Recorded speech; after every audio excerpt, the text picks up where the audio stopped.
True lala kaya? Kawawang Kimi. Ate Lakam nilustay nga ba ang pera ng kapatid sa kasino?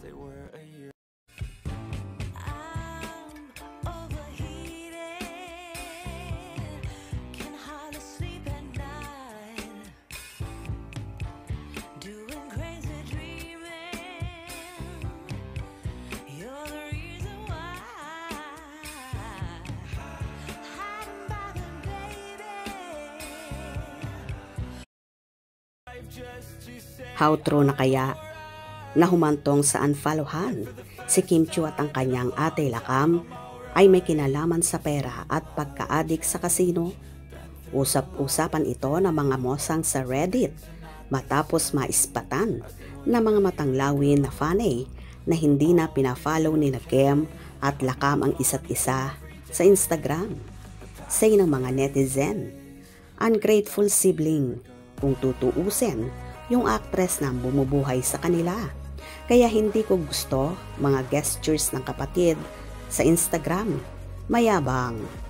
Ngayon nila sabihin na di nakakalulong ang sugal. Kahit anong regulation, sugal is sugal at nakakasira ng pamilya. Grabe, iba talaga kapag pera. At grabe naman yung kapatid, ang lala. Kahit si Kim na ang bumubuhay sa kanya. Pagpapatunay pa ng isang netizen ay may kakilala siya na regular player sa kasino at lagi raw nagkakasino ang kapatid ni Kim. I know someone na regular player sa kasino and lagi nga daw tong kapatid niya maglaro. Awang-awa tuloy kay Kim ang mga netizens dahil usap-usapan din na nalustay nga daw ang pera nito sa negosyo. Just feel bad for Kim. She is one of those actresses na genuinely generous. Tapos todo kayod to give her family a comfortable life. Tapos, fam niya mismo pa ang gumawa nito. Ang lala. Sad. I hope she gets to recover and sana mas mabless pa siya. Ang sakit sa pakiramdam noon na pinagkatiwala mo na lahat sa ate mo, yung finances mo. Tapos ganito, wala pang pahayag si Kim hinggil sa isyong ito. Grabe naman pala talaga ang nangyari kay Chinita Princess.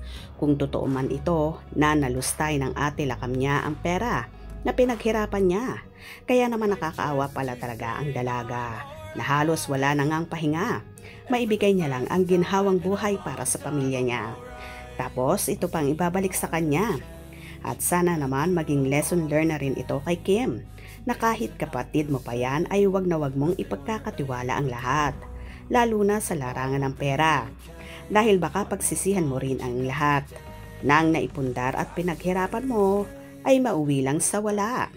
Dapat matuto ka rin mag-handle ng mga finances at assets mo para na rin sa future mo. Hindi mo naman tatalikuran ang pamilya mo. Matuto rin sana silang maging independent at wag lahat iasa sa'yo. Lalo pa't umiidad ka na rin at sa patanda ka na rin. Just saying lang po, Kimi, magtira at matuto ka na para sa sarili mo. Habang di pa huli ang lahat.